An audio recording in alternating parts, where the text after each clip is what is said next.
السلام علیکم فرینڈز، اگر آپ کو بیان پسند آئے تو ہماری حوصلہ افزائی کے لیے ہمارے چینل کو سبسکرائب ضرور کریں۔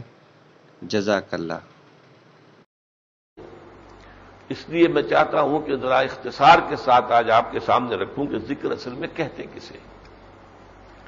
یہ میں نے بیان کیا تھا عربی کے اندر اس کی ڈیفینیشن کیا ہے ذکر کی۔ ذکر کیا ہے؟ استحضار اللہ فی القلب، دل میں اللہ کو حاضر کر لینا، دل میں، صرف زبان پر نہیں، دل میں اللہ کو حاضر کر لینا، استحضار اللہ فی القلب۔ اب یہ کہ یہ کام باہر سے نہیں ہوتا، اصل میں وہ ایمان دل کے اندر موجود ہوتا ہے، دل میں روح ہے، اور روح کیا ہے؟ یسألونک عن الروح قل الروح من امر ربی۔ وہ امر رب جو ہے انسانی قلب کے اندر موجود ہے، لیکن اس کی بڑی گہرائی میں ہے۔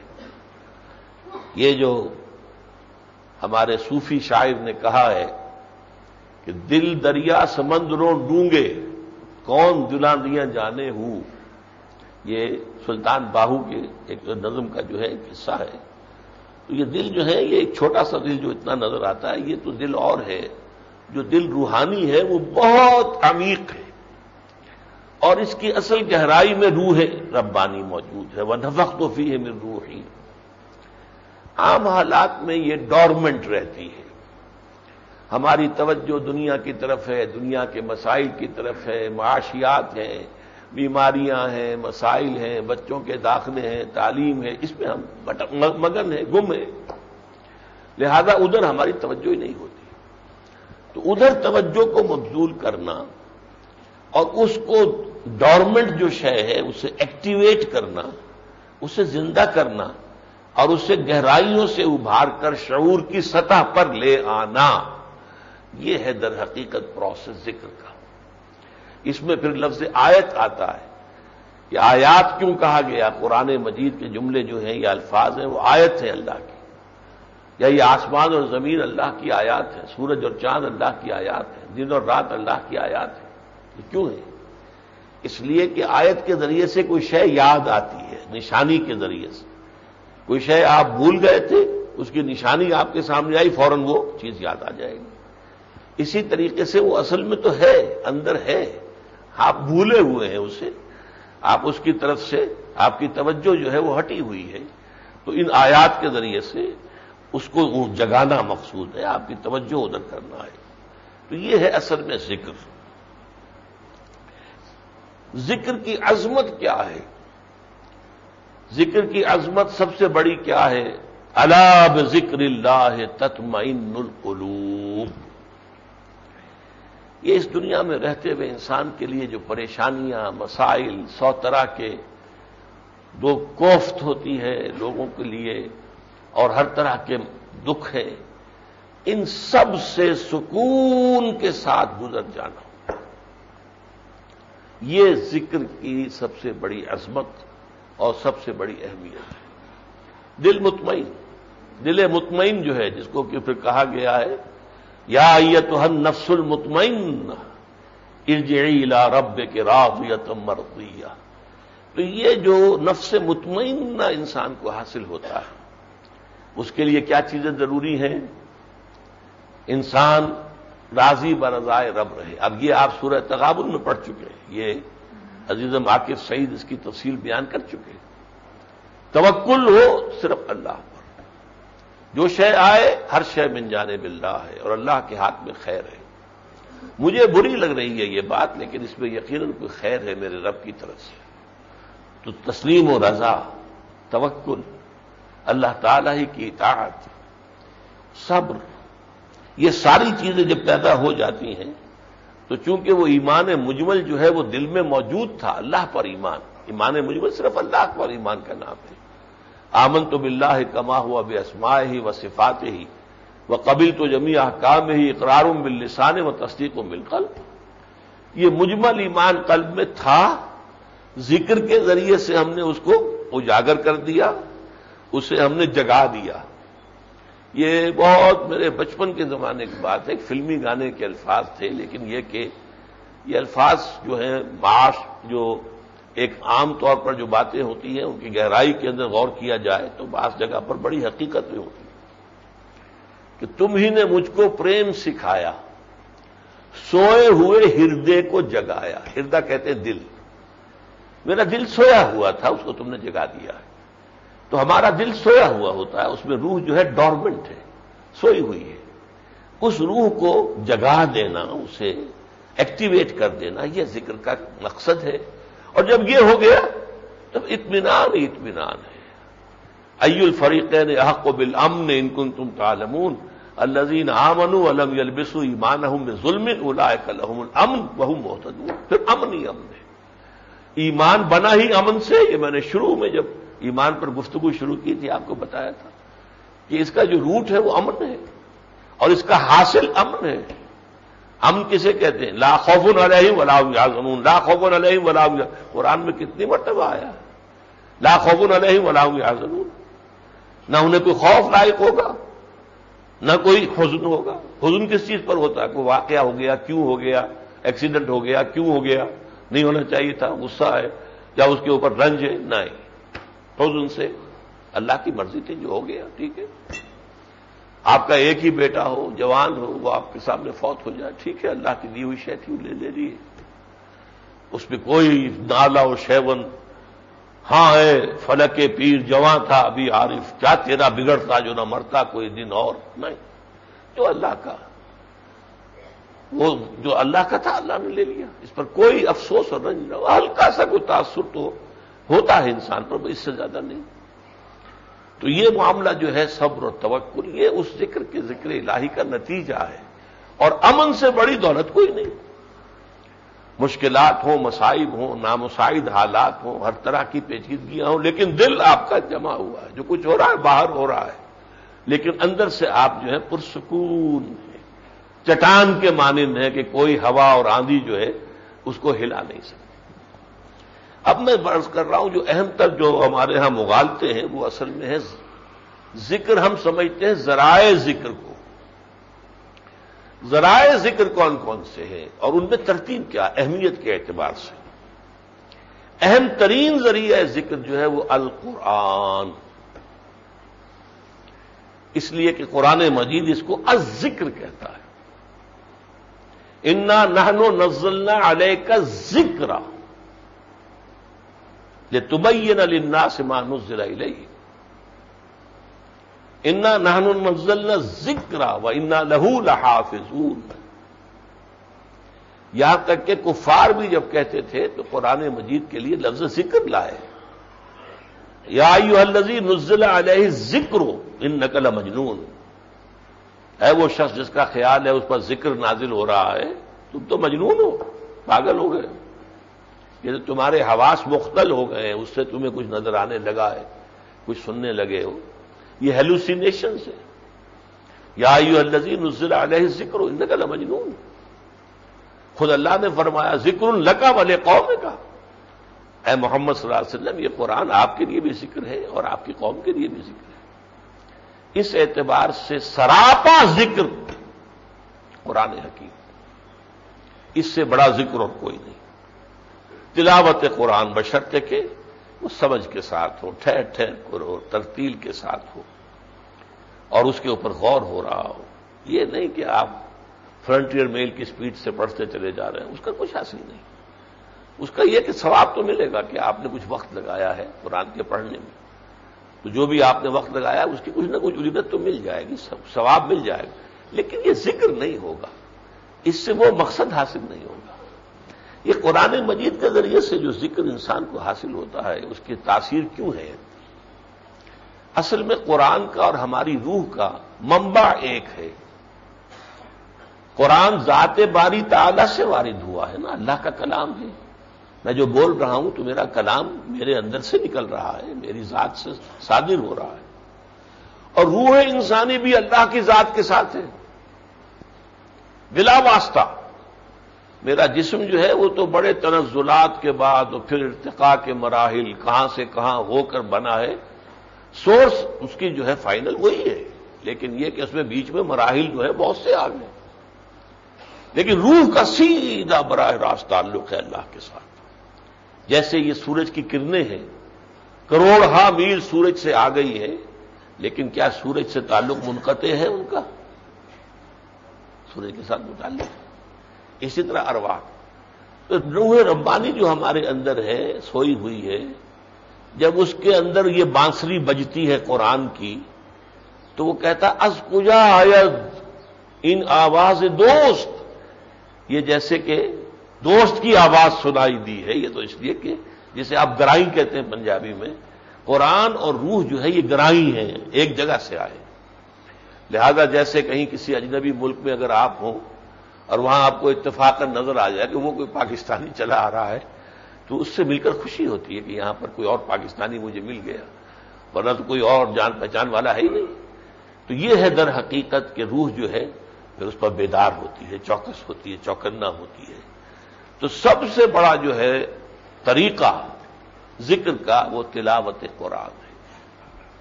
نمبر 2 پر نماز، لیکن نماز کا بھی جزو اعظم جو ہے وہ قرآن ہے۔ سب سے پہلے تو آپ کو معلوم ہے کہ ہر رکعت میں سورہ فاتحہ ہے، تو سورہ فاتحہ جو ہے اسے قرآن مجید میں سورہ حجر میں قرآن العظیم کہا گیا ہے۔ خود قرآن ہے اپنی جگہ پر ہی، وَلَقَدْ آتَيْنَاكَ سَبْعًا مِنَ الْمَثَانِي وَالْقُرْآنَ الْعَظِيمَ، اتنی عظیم سورت کہ جو نہ کسی رسول پر اس سے پہلے نازل ہوئی، نہ کسی نبی پر نازل ہوئی سوائے قرآن کی۔ پھر یہ کہ آپ تلاوت کرتے ہیں، اور یہ جو نماز ہے یہ اس اعتبار سے جامع ترین ذکر ہو جاتا ہے کہ اس میں ذکر عملی بھی ہے۔ آپ نے کہا اللہ اکبر اور جھک گئے، یہ جھک جانا گویا کہ آپ نے اللہ اکبر کی تعمیل کی۔ اللہ بڑا ہے تو اس کے سامنے جھک جانا چاہیے۔ اللہ اکبر اور پھر سجدے میں چلے گئے، اب اس سے آگے تو جھکنے کی کوئی شکل ہے ہی نہیں۔ سجدہ میں جو پیشانی اگر رکھ دی ہے قدموں پر، اب اور کیا بات رہ گئی؟ اسی لیے حضور نے فرمایا اقرب ما یکون العبد الی اللہ فی السجود، قریب ترین جو ہوتا ہے بندہ اللہ سے وہ سجدے میں ہوتا ہے۔ اس لیے کہ ہمارے اور اللہ کے درمیان جو حائل ہے وہ ہماری انا ہے، میں، میری خواہش، میرا فیصلہ، میری رضا، میری سوچ، میرا فلسفہ، یہ میں تو ہے اصل سے جس نے مارا ہوا ہے۔ اور جب آپ نے سجدے پر وہ اللہ کے، اور یہ کہا ہے حضور نے کہ جب سجدہ کرو تو ایسے محسوس کرو کہ اللہ کے قدموں پر سر رکھا ہے۔ یہ احساس اگر ہو جائے تو میں تو ختم ہو گئی، میں کہاں رہ گئی ہوں؟ جب آپ نے اپنا ماتھا ہی ٹکا دیا قدموں میں اللہ کے تو پھر میں ختم ہو گئی۔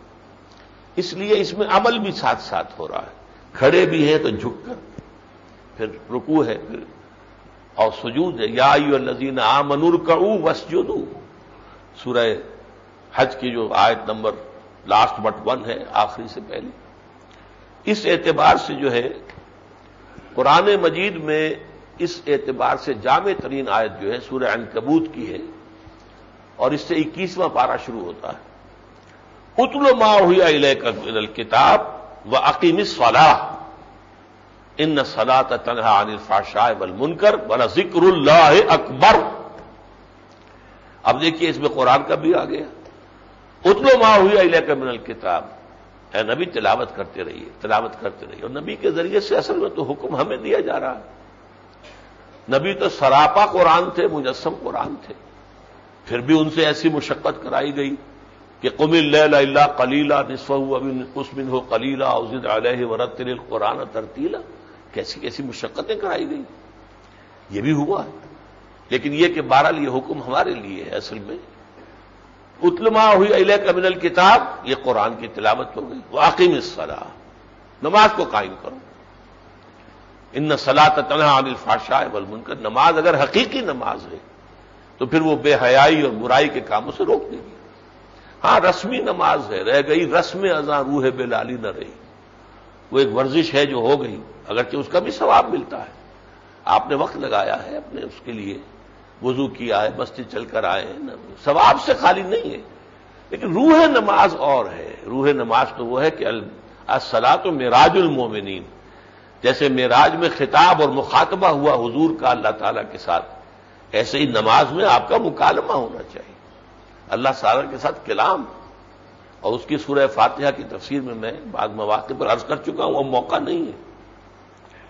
اسی طریقے سے سورہ طٰہٰ میں فرمایا گیا، حضرت موسیٰ کو جو پہلی وحی آئی، اقم الصلاۃ لذکری، دیکھنا نماز قائم رکھنا میری یاد کے لیے. اب آپ اس کو نوٹ کیجئے، نماز فی نفسہ ہی ذکر نہیں ہے، نماز ذکر کا ذریعہ ہے. اقم الصلاۃ لذکری، نماز کو قائم رکھو میرے یاد کے لیے. میں نے عرض کیا تھا جو ذریعہ ذکر ہے ہم نے ان کو ذکر سمجھ لیا. اصل میں ذریعہ ذکر جو ہے وہ مقصود نہیں ہے، اگرچہ وہ اس کا ذریعہ ہونے کے ذریعے سے لازم ہے. اس آپ راستے کو اختیار نہیں کریں گے تو منزل پر کیسے پہنچیں گے؟ تو اقیم الصلاۃ، نماز قائم رکھو، لیکن مقصود اس کا کیا ہے؟ یہ کوئی ورزش نہیں ہے، لذکری، میری یاد کے لیے. اسی سورہ طٰہٰ میں آگے چل کر آیا جب حضرت موسیٰ نے فرمایا، عرض کیا اللہ کی جناب میں کہ میرے بھائی ہارون کو بھی میرے ساتھ اس کام میں شریک کر دیں، بڑا بھاری پتھر آ گیا ہے، یہ اکیلے مجھ سے نہیں اٹھے گا، میرا بھائی بھی شریک ہو جائے. اشرک فی امری واشدد، تو میرے لیے میرے کندھے میرے بازوؤں کو اس کے ذریعے سے مضبوط کر دیں. تو اس کے بعد فرمایا کہ ولا تنیا فی ذکری، دیکھنا تم دونوں، اب یہاں آ گیا تسنیہ کا صیغہ، اس کام کا جو تم نے آغاز کرنا ہے اور فرعون سے ٹکرانا ہے جا کر، معمولی بات تو نہیں ہے. جو الست بربکم کا مدعی تھا، میں تو تمہارا رب ہوں، ٹکرانا ہے تو بھاری کام ہے نا. اس بھاری کام کے لیے تمہارے لیے طاقت جو ہے وہ نماز میں ہے، ذکر میں ہے. ولا تنیا عن ذکری، میری ذکر سے کبھی کوئی غفلت اختیار نہ کرنا. تو یہ ہے جامع ترین صورت، اور نمبر 2 پر میں نے رکھا اس لیے کہ ایک قرآن جو ہے وہ ہمتن ذکر ہے، نماز ذکر کا ذریعہ ہے. اور اس کے اندر جیسا کہ میں نے کہا چونکہ عمل اور قول دونوں شامل ہو جاتے ہیں. تیسرے درجے پر ادعیہ معصورہ، کہ جو بھی انسان دنیا میں کام کرتا ہے ہر کام کے ساتھ ایک مسنون دعا ہمیں سکھائی گئی ہے. اور یہ وہ چیز ہے جس سے کہ جس کو دوام ذکر کہتے ہیں حاصل ہوتی ہے. دوام ذکر، اس کے لیے سورہ آل عمران میں فرمایا گیا الذین یذکرون اللہ قیاما وقعودا وعلی جنوبہم، تو اللہ کو یاد رکھتے ہیں کھڑے ہوئے بھی، بیٹھے ہوئے بھی، لیٹے ہوئے بھی. اب 3 ہی حالتیں ہیں آپ کی، چوتھی حالت تو کوئی نہیں، یا کھڑے ہیں یا بیٹھے ہیں لیٹے ہیں. ہر حالت میں اللہ یاد رہے. وہ کیسے ہوگا؟ اس کا ذریعہ سب سے بڑا یہی ہے. تلاوت قرآن بھی ہے، نماز بھی ہے، یہ تو بڑے بڑے ذرائع ہیں. لیکن ظاہر بات ہے تلاوت قرآن 24 گھنٹے تو آپ نہیں کر سکتے، نماز 24 گھنٹے تو نہیں ہوتی، لیکن ایک 24 گھنٹے کا عمل ہے، اور وہ دعائیں ہیں. سونے لگے ہیں تو دعا ہے، جاگے ہیں تو دعا ہے، اٹھ کر بیت الخلاء میں جا رہے دعا ہے، نکلے ہیں دعا ہے، وضو کے لیے بیٹھے ہیں دعا ہے، نکلے ہیں گھر سے مسجد کے لیے دعا ہے، مسجد میں داخل ہو رہے ہیں دعا ہے، پھر وہاں تو نماز ہوگی، ذکر ہوگا، ہے ہی ہمتن ذکر. اس کے بعد وہاں سے نکلیں گے دعا ہے، بازار میں داخل ہو تو دعا ہے، بازار سے نکلیں تو دعا ہے، آئینہ دیکھیں تو دعا ہے، کپڑے بدلیں تو دعا ہے. دعا کوئی کام دنیا کا، یہاں تک کہ بیوی سے ہم بستری کریں تو دعا ہے. اس لیے فرمایا کہ اگر تم یہ دعا نہیں مانگتے ہو تو ہو سکتا ہے کہ شیطان شرکت کر دے تمہاری اولاد کے اندر، اس لیے کہ اس تمہارے عمل سے اگر بیوی کو حمل ٹھہر رہا ہے اور خدا کو یاد تم نے نہیں کیا تھا تو شیطان کی شراکت ہو جائے گی اس عمل کے اندر. لہذا دعا مانگی. اب بتائیے زندگی کا جو بھی، اچھا اس میں اضافی وقت کوئی نہیں لگ رہا، آپ کو کام سے نہیں روک رہے، جس کو پنجابی میں کہتے ہیں کہ ہتھ کارول دل یارول. اس میں یہ ہے کہ آدمی جو ہے کام بھی کر رہا ہے، دعا کر رہا ہے. یہ دوام ذکر ہے، ہر وقت ہر کام کرتے ہوئے، جیسا کہ میں نے عرض کیا. اور اس کے اندر بھی اصل میں 2 برکتیں مضمر ہیں. ایک تو دعا اللہ سے ہو رہی ہے تو اللہ سے دعا ہو گئی، ایک الفاظ مسنون ہیں حضور کے ہیں تو حضور سے نسبت قائم ہو گئی۔ دو نسبتیں جو ہیں بیک وقت آپ کو مل گئیں ادعیاء معصورہ کے ذریعے سے۔ یہ نمبر 3 پر یاد کرنی پڑتی ہیں ذرا دعائیں، اور یاد کر کے جو ہے انسان اس کا ایک عادی ہو جائے، خگر ہو جائے تو کام میں تو رکاوٹ نہیں ہے۔ آپ بازار جا رہے ہیں، بازار میں داخل ہوئے، آپ نے دعا مانگ لی تو ٹھیک ہے، یہ نہیں ہے کہ رک جاؤ اور رک کر جو ہے ہاتھ اٹھا کے، یہ نہیں ہے، چلتے چلتے آپ نے دعا مانگی، مسجد میں داخل ہو دعا مانگ لی، جو کام بھی کر رہے ہیں اس کے لیے جو بھی مسنون دعا معصورہ ان کا ذکر کر رہا ہوں کہ ان سے در حقیقت 2 رشتے قائم ہو جاتے ہیں، ایک اللہ کے ساتھ کہ دعا اس سے ہے، اور ایک رسول کے ساتھ کہ یہ مسنون ہے، یہ الفاظ حضور ادا کرتے تھے۔ چوتھے نمبر پر اوراد ہے، اوراد ورد کرنا، کسی چیز کو گن کر یا باقاعدہ جو ہے حساب کتاب کے ساتھ ورد کرنا، یہ ورد بھی جو مسنون ہے ان کی بڑی اہمیت ہے۔ ہر نماز کے بعد حضور نے فرمایا بعض اوراد ایسے ہیں کہ ضرور کرنے چاہیے، مثلاً یہ کہ تسبیح فاطمہ جسے ہم کہتے ہیں 33 مرتبہ سبحان اللہ، 33 مرتبہ الحمدللہ، 33 یا 34 مرتبہ اللہ اکبر، مختلف روایات میں آتا ہے کہ 34ویں مرتبہ پھر وہ پڑھا جائے لا الہ الا اللہ وحدہ لا شریک لہ لہ الملک ولہ الحمد یحیی ویمیت وہو حی لا یموت ابدا ابدا ذو الجلال والاکرام وہو علی کل شیء قدیر۔ تو 33 جمع یہ بڑی دعا، یہ 100 ہو گئے۔ یہ مسنون ہے، حضور نے تلقین فرمایا کہ ہر نماز کے بعد دعا کیا کرو، اللہم اعنا یا اعنی علی ذکرک و شکرک و حسن عبادتک۔ تو جو اوراد بتائے گئے ہیں وہ بھی در حقیقت نہایت نورانی ہیں، ان کا التزام کیا جائے۔ 5ویں نمبر پر آئیں گے جسے کہتے ہیں پرٹیکولر پرسن کے لحاظ سے، اور یہ جو بھی مصلحین ہیں جیسے معالج جو ہیں وہ جسمانی معالج ہوتے ہیں تو انہیں تشخیص کرنی پڑتی ہے کہ ان کا مرض کیا ہے، جگر کی خرابی ہے یا گردے کی خرابی ہے، یہ کیا ہے، کوئی انفیکشن ہے، وائرس ہے، کیا مصیبت ہے۔ اسی طرح جو معالجین روحانی ہوتے ہیں، مرشدین ہوتے ہیں، جو لوگوں کو رشد و ہدایت کا راستہ بتاتے ہیں، ان کا کام یہ ہوتا ہے، اور وہ ماہرین نفسیات ہوتے ہیں، کہ وہ ایک شخص کی اصل بیماری کی تشخیص کریں کہ اس شخص میں حب دولت زیادہ ہے، بخل ہے، اس کے حساب سے کوئی آیت بتائیں کہ تم یہ آیت اتنی مرتبہ پڑھ لیا کرو، اس کا مراقبہ کیا کرو۔ مراقبہ کیا کرو؟ ہر طرف سے یکسو ہو کر اسی آیت کو دہراتے رہو۔ تو یہ خاص آیت تمہارے اس خاص مرض کا علاج ہو جائے گی۔ اس طریقے سے پرٹیکولر پرسنز کے لیے پرٹیکولر طریقے کا کوئی ذکر اگر کوئی شخص واقعی اللہ والا ہے وہ اگر تجویز کرتا ہے تو وہ بھی مفید ہے۔ تو یہ 5ویں نمبر پر اصل میں اگر یہی چیز رہ جائے، اب جیسے ہمارے ہاں ہے ذکر کا کیا مطلب ہے، یہ ذکر نقشبندی ہے، اس کا یہ طریقہ ہے، سارا ذکر اس کے ہاں بس اسی میں رہ گیا۔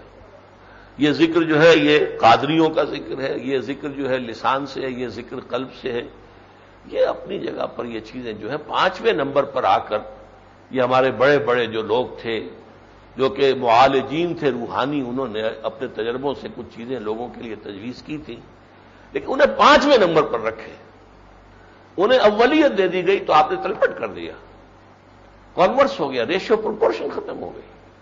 اولاً قرآن، ثانیاً نماز، ثالثاً ادعیہ معصورہ، زندگی کے ہر کام کے ساتھ جو دعائیں ہیں جو حضور سے منسوب ہیں اور جو مسنون ہیں، اور پھر اوراد، اور یہ اوراد میں بھی اب یہ کہ فلاں اتنی مرتبہ پڑھ لو اور یہ اس کا چلہ نکال لو اور یہ تم جو ہے 1,00,000 مرتبہ جو ہے آیت کریمہ کا ورد کر لو، اور بیٹھے ہوئے ہیں اور وہ کر رہے، یہ چیزیں نہیں ہیں۔ جو مسنون ہو، اوراد جو مسنون ہو، جو حضور نے فرمایا صلی اللہ علیہ وسلم، سب سے بڑے معالج روحانی محمد الرسول اللہ صلی اللہ علیہ وسلم، آپ سے بڑا معالج روحانی، آپ سے بڑا مربی، آپ سے بڑا مزکی تو ظاہر بات ہے کہ کوئی ہو ہی نہیں سکتا۔ اگر اس معاملے میں اس کو ترتیب کو بدل دیا جائے یا اس کی ریشو پروپورشن کو بدل دیا جائے تو پھر یہ ہے کہ یوں سمجھیے کہ معاملہ وہ ہو جائے گا کہ خلاف پیمبر کسے رہ گزید، کہ ہرگز بمنزل نہ خواہد رسید، جو کوئی بھی پیغمبر کے راستے سے ہٹ کر چلنا چاہے گا تو چاہے کتنا ہی مخلص ہو وہ منزل تک نہیں پہنچے گا۔ راستہ محمد کا صلی اللہ علیہ وسلم